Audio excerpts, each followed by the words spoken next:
Bonjour à tous, j'espère que vous allez bien. Écoutez, moi tout va pour le mieux, je suis très content de vous retrouver pour cette nouvelle vidéo, cette vidéo qui va être consacrée au Ballon d'Or, qui a lieu du coup lundi déjà. Et on va du coup dans cette vidéo voir mon top 10, ce qui me semble être voilà, le top 10 le plus pertinent. Et en tout cas voilà, si la vidéo vous plaît, n'hésitez pas à vous abonner, n'hésitez pas à la liker, c'est parti.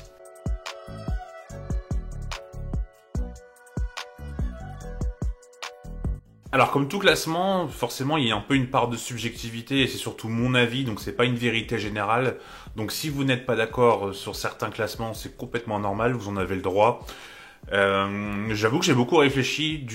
Alors le premier et le deuxième, je les ai eu assez facilement. Mais alors entre le troisième et le huitième, je trouve que ça peut se jouer à quelques détails. Enfin, il y en a où clairement je les mettrais pas troisième, mais voilà, je trouve que voilà, c'était assez serré pour entre la troisième et la huitième place. Enfin, surtout la troisième et la sixième même pour être très précis. Et voilà, donc n'hésitez pas après avoir vu la vidéo de me dire en commentaire quel serait votre classement, quel choix vous auriez fait et pourquoi. Si du moment que c'est en tout avec une argumentation solide et que voilà, il n'y a pas de gros jugement. En tout cas, c'est avec grand plaisir que je vous lis et on en discute dans les commentaires sans problème.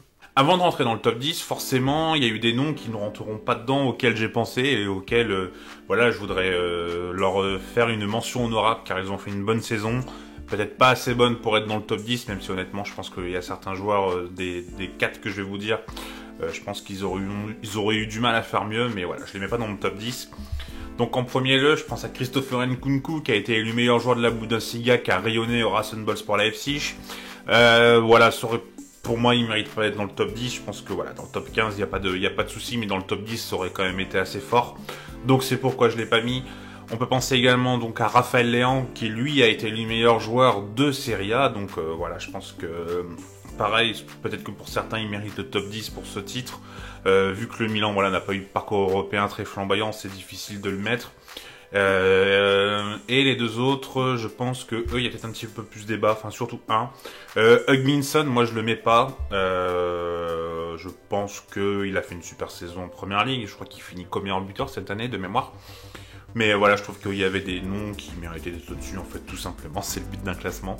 Et le dernier, je vous avoue que j'ai longuement hésité, mais je le mets pas. Et voilà, peut-être que je vais regretter. Mais voilà, en tout cas, c'est Joao Cancelo, qui est sûrement le meilleur latéral du monde actuellement, qui a fait une saison absolument stratosphérique du côté de Manchester City.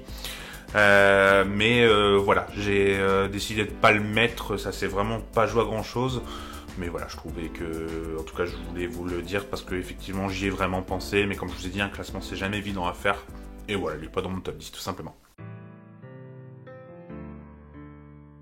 Alors, on va rentrer dans le vif du sujet et en numéro 10, du coup, donc je vais pas rentrer vraiment dans le détail de pourquoi et du comment, sinon ça va faire une vidéo qui va être extrêmement longue. Donc le but, voilà, c'est de vous faire un peu mon classement dans une petite vidéo, on pourrait presque dire détente en soi. Mais voilà, donc mon numéro 10, c'est Luka Modric. Alors pourquoi Luka Modric parce qu'en fait Luka Modric il a été en Liga peut-être pas à un niveau stratosphérique, mais en tout cas en Ligue des Champions il a été énorme. Donc on se rappelle notamment de la passe magnifique pour Rodrigo, cet extérieur du pied là qui est tout simplement somptueux. Et voilà, je trouve que ça a été un homme très important dans le parcours du Real Madrid, que ce soit en Liga ou en Ligue des Champions, mais surtout en Ligue des Champions. Et c'est pourquoi je mets Luka Modric numéro 10. C'est avec lui que j'hésitais avec Cancelo. J'avoue que j'avais un petit doute. Mais voilà, je voulais récompenser vraiment le fait qu'à 37 ans, il soit toujours à ce niveau assez incroyable. Quand on voit son compère au milieu, par exemple Toni Kroos, qui est un peu plus jeune, beaucoup plus en difficulté. Je voulais récompenser ça et du coup c'est pourquoi je mets Luka Modric numéro 10. Alors numéro 9, je décidais de mettre un joueur, voilà, je trouve qu'on n'en parle pas assez à mon goût, et voilà, je voulais récompenser parce que je trouve qu'il a été absolument énorme. C'est Bernardo Silva.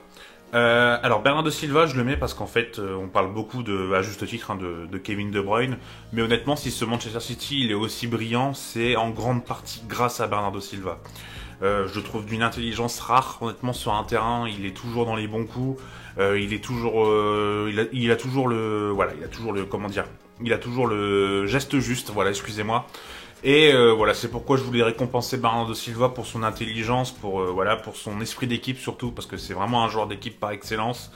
Et voilà, je trouve qu'il mérite totalement sa place dans le top 10. Vous me direz dans les commentaires si vous voyez d'autres personnes devant.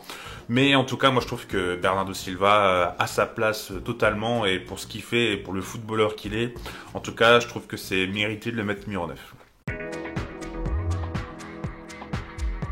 Alors numéro 8, ça va peut-être faire débat, parce que j'ai vu un classement, je crois que c'était sur OneFootball, où il est 3ème, mais moi je le mets 8ème, et c'est Robert Lewandowski.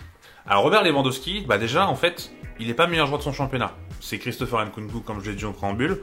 Donc déjà, s'il n'est pas meilleur de son championnat, qui est la Bundesliga, sans critiquer la Bundesliga, c'est pas moi qui vais critiquer la Bundesliga. Mais c'est difficile du coup de le mettre plus haut, je trouve, surtout que le Bayern a quand même perdu en Ligue des Champions. Voilà, oui, on peut dire lamentablement, honnêtement, ils n'ont pas été au niveau. Ils ont eu beaucoup de mal contre Salzbourg en 8ème. Et un Robert Lewandowski qui a certes marqué beaucoup de buts, mais voilà, qui n'a pas forcément été absolument incroyable. Et je trouve que voilà, le mettre au-dessus, ça me semblait pas juste. Donc c'est pourquoi je le mets là. Après, moi, Robert Lewandowski, je suis un grand fan. Pour moi, dans mon cœur, il a 2 ballons d'or. Il a le 2020 et le 2021. Je suis un grand fan de Robert Lewandowski. Pour ceux qui ne connaissent pas, je suis un grand fan de Bundesliga. Donc voilà, j'ai été très déçu de ne pas voir Lewandowski avoir un ballon d'or. Mais cette année, voilà, je trouve qu'il ne mérite pas d'être au-dessus. Donc c'est pourquoi je le mets 8ème. Je sais que ça va faire débat dans les commentaires et que des gens ne vont pas comprendre mon choix. Mais je l'assume totalement. Et voilà, je trouve que les 7 joueurs qui sont au-dessus méritent d'être au-dessus au classement. Et puis j'ai presque envie de vous dire qu'en vrai, l'important c'est le numéro 1, le numéro 2, le numéro 3. Et que voilà, le reste est peut-être un peu anecdotique dans l'histoire. Enfin, en tout cas, je ne sais pas si on se rappelle, par exemple, du 5ème du Ballon d'Or 2018, par exemple. Vous voyez ce que je veux dire. Donc voilà, c'est pourquoi Robert Lewandowski, je le mets 8ème. En 7ème place, et c'est le dernier joueur de Manchester City qui sera dans cette liste, du coup, j'en ai parlé quand j'ai parlé de Bernardo Silva, mais c'est Kevin De Bruyne. Manchester City qui a gagné la première ligue encore haut les mains, qui a été absolument excellent, qui aurait presque pu faire mieux en Ligue des Champions, mais voilà, ils sont tombés contre le Real Madrid qui a eu, enfin tout leur réussissait lors de cette Ligue des Champions, ouais, mais Kevin De Bruyne a tout simplement été excellent comme à son habitude. Moi c'est un joueur, je suis absolument fan. Pour l'anecdote, je suis fan de Manchester United et j'ai presque envisagé de tirer son maillot à Manchester City. Donc pour vous dire vraiment le niveau de fan que j'ai pour lui, moi je l'ai beaucoup connu notamment à Wolfsburg où il était absolument énorme. Enfin voilà, on coupe la parenthèse. Mais voilà, cette saison il a encore été stratosphérique. Si Manchester City est aussi fort, c'est en grande partie grâce à lui. Quand il est pas là, je trouve que ça manque et ça se sent. Et voilà, j'espère sincèrement qu'un jour ils gagneront avec des champions Manchester City, surtout pour lui, surtout pour Bernardo Silva, enfin pour les joueurs plus que pour le club. Mais voilà, ce qu'ils font, que ce soit Bernardo Silva ou De Bruyne, c'est absolument excellent. Et je trouve que De Bruyne, voilà, il mérite sa place. Et voilà, c'est pourquoi je le mets 7ème de ce Ballon d'Or. En 6ème place, ça va faire débat aussi, je pense, mais je mets Mbappé. Alors pourquoi je ne les mets pas plus haut? Parce que déjà les 5 du coup que j'ai mis avant, il me semble avoir fait une en saison. Mbappé, il a été absolument stratosphérique en Ligue 1, il a eu un niveau absolument incroyable, ça je l'entends totalement. Mais voilà, je trouve que déjà en Ligue des Champions, il n'y a pas eu grand chose. C'est peut-être le seul qui est un peu ressorti du lot contre le Real. Mais voilà, je trouve que les 5 qui sont dessus déjà, voilà, méritent plus. Et voilà, c'est pas pour dénigrer la Ligue 1, mais voilà, être aussi excellent en Ligue 1, par exemple Zlatan l'a fait et on n'a pas été, on l'a pas mis voilà, un classement très haut au Ballon d'Or. Donc voilà, c'est pourquoi moi je mets Kylian Mbappé numéro 6. Je pense que, enfin j'espère surtout qu'un jour il aura le Ballon d'Or, en tout cas il a le talent pour, maintenant il faut juste que il se concentre peut-être un peu plus sur le football, et qu'il voilà, moi je pense que c'est, on va me sauter dessus quand je vais dire ça. Mais moi je pense que c'est pas au Paris Saint-Germain qu'on peut gagner un Ballon d'Or. Enfin, Messi l'a fait l'année dernière, mais bon, c'est pas pour le PSG, on sait très bien. Enfin si, c'est pour le PSG, mais c'est plus politique, je pense. Mais voilà, moi je pense que si Mbappé veut gagner le Ballon d'Or, c'est pas au Paris Saint-Germain. Sauf si le Paris Saint-Germain gagne la Ligue des Champions, ce que je souhaite de tout cœur, très honnêtement, d'avoir un club français qui gagne la Ligue des Champions. Ça fait beaucoup trop longtemps qu'on n'en a pas eu. Mais voilà, je pense que Mbappé 6ème c'est une bonne place et moi je le vois pas au-dessus, tout simplement. Je trouve que les 5 joueurs que j'ai mis au-dessus ont fait voilà, du meilleur taf. En numéro 5, j'ai décidé de mettre Vinicius Junior. Alors voilà, pour être tout à fait honnête, j'ai hésité beaucoup entre Vinicius et Mbappé. Mais en fait, Vinicius, moi déjà, il m'a mis une claque. Parce que moi, j'ai toujours été très dur avec Vinicius. J'ai toujours cru plus en Rodrigo qu'en Vinicius. Pour être tout à fait transparent avec vous, voilà. Moi, j'ai aucun problème à dire que je me suis trompé sur des joueurs. Donc, je vous le dis, moi, je me suis trompé sur Vinicius. Là, il me fait mentir, il me bluffe. Honnêtement, je le trouve absolument excellent. Il a été un homme plus que providentiel dans la victoire du Real Madrid en Liga et en Ligue des Champions. C'est lui qui marque lors de la finale. Voilà, Vinicius, il a été absolument énorme et c'est pourquoi j'ai décidé de le mettre par rapport à, voilà, même si je sais que maintenant que les nouvelles règles du Ballon d'Or, les trophées rentrent pas forcément. Mais en fait, c'est pas le trophée que je salue, c'est plutôt ses performances dans les compétitions que je salue, donc c'est pourquoi je décide de le mettre plutôt que Mbappé numéro 5. Numéro 4, c'est un nouveau joueur du Real, et c'est Thibaut Courtois. En fait, Thibaut Courtois, pour moi, c'est presque du niveau de Manuel Neuer quand il a fini 3ème au Ballon d'Or. Voilà, j'ai mis 3 joueurs au-dessus. Mais il a été absolument stratosphérique. Je pense que si Thibaut Courtois ne fait pas ce match-là, c'est Liverpool qui gagne la Ligue des Champions en finale. Voilà, s'il gagne la Liga, Thibaut Courtois, je sais qu'on a un peu, voilà, avec son seum en 2018, même si je trouve que c'est un peu exacerbé. Ça a été un peu transformé, un peu, voilà, c'est pas fou, je trouve, honnêtement, le truc de Courtois, sans être un très très grand fan de Courtois, mais voilà, c'est un gardien qui a prouvé à l'Atlético, c'est un gardien qui a prouvé à Chelsea. Il a été un peu chahuté quand il est arrivé parce qu'il prenait la place de Keylor Navas. Au final, il a su faire oublier Keylor Navas, le costaricien. Donc, pour moi, voilà, Thibaut Courtois absolument énorme, bravo à lui, saison absolument démentielle. Voilà, je le mets numéro 4, j'aurais presque pu le mettre numéro 3 honnêtement. Mais voilà, bravo Thibaut, franchement, saison absolument incroyable.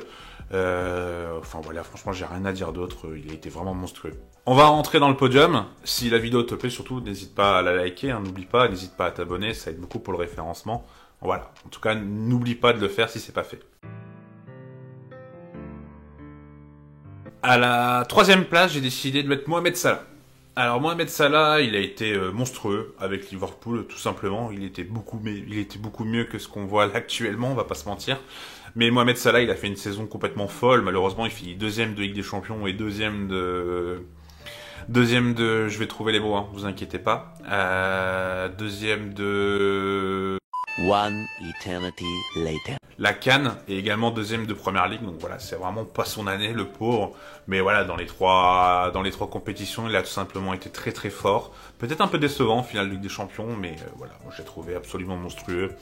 Et voilà, je pense que Mohamed Salah 3ème, c'est pas volé. Comme je vous ai dit, j'avais un peu hésité Courtois, mais voilà, je trouve que Mohamed Salah était bien mieux. Et c'est pourquoi j'ai décidé de mettre Mohamed Salah 3ème. Et en 2ème place, j'ai décidé du coup de mettre son compère, donc, son ancien compère maintenant, parce qu'il est parti du côté du Bayern de Munich, et c'est Sadio Mané. Sadio Mané qui a gagné la CAN, qui a, pareil, fait du coup finaliste de Ligue des Champions, parce qu'il était dans le même club que Mohamed Salah, et puis fait du coup 2ème de Première Ligue.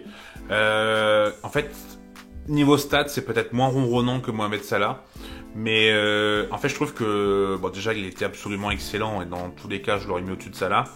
Mais là, en fait, on le voit, il est parti. Et alors, c'est pas le seul problème de Liverpool. Hein. C'est pas un départ qui a fait que voilà, ça ne va pas. Mais clairement, moi, je trouve qu'en attaque, ça manque énormément. Il manque énormément. Et c'est là, on se rend compte vraiment tout l'impact que Sadio Mané, avait dans cette équipe de Liverpool. Et voilà, pour moi, il est 2ème largement au-dessus de Salah. Il y a aucun doute. J'espère sincèrement pour lui qu'au Bayern, ça va mieux se passer, même si c'est pas ridicule, hein, ce qui fait que le Bayern. Il est dans un système qui est complètement différent de ce que... Enfin, Nagelsmann et Klopp sont quand même complètement opposés d'un point de vue, d'un point de vue animation offensive. Donc voilà, et ce qui fait, c'est loin d'être ridicule, honnêtement, pour un passage de Liverpool au Bayern Munich. Mais voilà, je lui souhaite d'être vraiment au-dessus encore. Mais voilà, franchement, Sadio Mané, saison absolument énorme, bravo à lui. Je sais que beaucoup pensent que Sadio Mané pourrait être Ballon d'Or, enfin, de moins en moins. Je trouve qu'on le disait en début d'année 2022, après la CAN en fait. Mais voilà, je trouve qu'on l'entend de moins en moins. Mais Sadio Mané est largement 2ème et c'est pour moi complètement logique. Et la première place, Cocorico. Première place, Karim Benzema. J'avoue que je pense que ça va me faire quelque chose, pour être tout à fait honnête, parce que pour ceux qui me connaissent pas, je suis supporter lyonnais, donc moi Karim Benzema, je suis fan depuis très très longtemps, et le voir avoir le Ballon d'Or, c'est le Ballon d'Or lundi. Je vous avoue que ça va me faire quelque chose.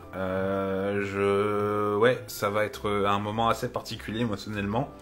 Parce que j'ai toujours défendu corps et âme. J'ai été très très déçu qu'ils soient un peu écartés de l'équipe de France pendant de nombreuses années. Et là cette année, il a été absolument incroyable. Il a tout réussi. En fait, il y avait tout qui réussissait. Contre le PSG, contre Chelsea, contre City. Il était absolument monstrueux. En finale, peut-être un peu plus discret, mais on l'a surtout cadenassé, je trouve. On a fait un petit peu un plan anti-Benzema du côté de la Merseille. Mais voilà, Benzema, pour moi, c'est le Ballon d'Or. Il n'y a aucun débat. Honnêtement, s'il l'a pas, je comprendrais pas. Je vois pas comment il peut pas l'avoir, en fait. Vraiment, même Sadio Mané en conférence de presse après un match avec le Bayern contre Victoria Pilsen, le match aller. Il a dit ouais, Karim Benzema il le mériterait, donc voilà, même si Sadio Mané le dit, je pense qu'il n'y a aucun débat. En tout cas, c'est une belle histoire, c'est une belle revanche. Peut-être qu'au final, le fait d'être écarté de l'équipe de France l'a peut-être aidé, parce que c'est con, il a fait moins de rassemblements, donc un peu moins de matchs, donc il s'est peut-être un peu plus préservé physiquement. Et c'est peut-être ce qui lui a permis d'être à ce niveau-là aussi stratosphérique. Mentalement, c'est peut-être aussi ce qui lui a permis de se dire ok, je vais tout défoncer pour que maintenant on me rappelle et qu'on arrête avec cette histoire. Mais voilà, en tout cas, pour moi, Karim Benzema, il n'y a aucun débat, c'est le numéro 1. Et ça va être quelque chose. Enfin, franchement, si ça se passe, ça va être énorme. J'espère que la vidéo vous aura plu, j'espère que vous êtes d'accord avec moi. N'hésitez pas encore une fois à me dire dans les commentaires quel est votre top, si vous êtes d'accord pour Benzema, Mané, Salah au top 3. Surtout votre top 3, je vous avoue que si vous me dites 8ème place, j'aurais pas mis lui, bon, c'est peut-être un peu moins d'importance, comme je le dis, par rapport au regard qu'on a sur le classement du Ballon d'Or dans l'histoire. Peut-être que ce sera mais en vrai pour le podium, je veux bien votre avis. Benzema, Mané, Salah. Je peux comprendre qu'on bouge Salah, j'avoue que les deux autres j'aurais beaucoup plus de mal à comprendre, mais si vous avez des bons arguments, je les écouterai avec grand plaisir. En tout cas, si la vidéo vous a plu, n'hésitez pas à la liker, n'hésitez pas à la partager autour de vous, et on se retrouve très très bientôt. Et on va parler de Karim Benzema très très bientôt. On va en parler. En tout cas, je vous dis à bientôt. Tchuss!